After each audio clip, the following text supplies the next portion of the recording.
Hey Camprise, it's me, Miss Katie. I've been tie-dyeing all week, so my fingernails are blue. I promise I've been washing my hands and wearing my mask. Today we're going to make paracord bracelets. Each of you has two different colors of paracord, a buckle, and a pair of scissors, I believe came with all of your bags.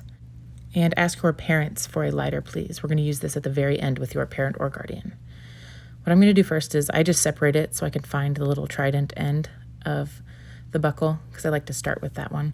And then I'm going to thread both ends of my paracord up through the bottom of that and pull until I find a loop. Next, I'll pull my ends right through that loop so I can pull the paracord tight against the buckle. Next, I'm actually going to clip the buckle back together. This is the way that I'll know the buckle will lay flat against my wrist and be comfortable. So we're going to put these two back together. And again, we're going to go up through the bottom of this side now with the ends of my paracord. And now I'm going to pull it to size it against my wrist.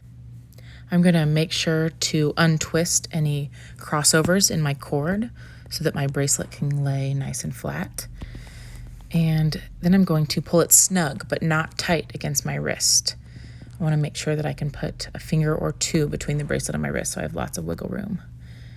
This step requires a little bit of help sometimes. Have someone help you unclip the bracelet while you hold your place. Now I'm going to begin knotting the paracord to create our bracelet.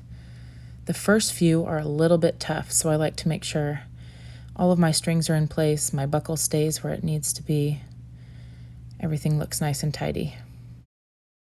I'm going to slow this next part down so you can follow along. I'm going to start with the left side string, and I'm going to cross it over all of the center strings. Kind of looks like a 9 or a 4. And then I'll take my string on the right side and make sure that it's over that long tail I just made there. And I'm going to feed it up through underneath everything and outside that 4. And here comes the tricky bit. You have to hold your place in your strings and try to pull this knot tight. The first few might take a little wiggling and finessing, but if you take the time to keep everything nice and tidy, your bracelet will look great. Okay, so now we're going to go to the opposite side. We're going to go to the right side to start our knot this time. We're going to cross over everything in the center, take our left side string this time, over our little tail, under everything, and out through the center of that what now looks like a P or a backwards 4.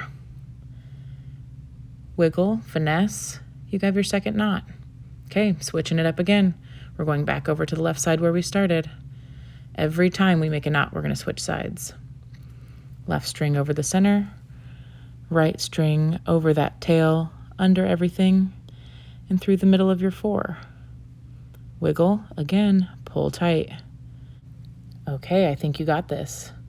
Remember to alternate which string you start with every time you start a new knot. So we're going to do right, then left, then right, then left, over and over for the entire length of the bracelet. Once you get down here near the end and your string gets a little shorter, it might be a little more difficult to work with. And sometimes you're left with a tiny little gap. So I like to do one last knot, make sure my bracelet's extra tight. And this is where you need to go find your parent or guardian to help you finish this off.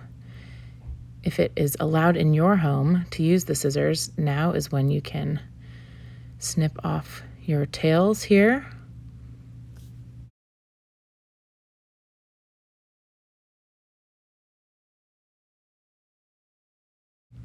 Now is a good time to go find your mom or another adult to use a lighter to lightly singe the ends of the paracord so that it does not fray and come apart. Do not touch until it's nice and cool, and do not use lighters at home. Ask a parent or guardian. There you have it, paracord bracelet campers.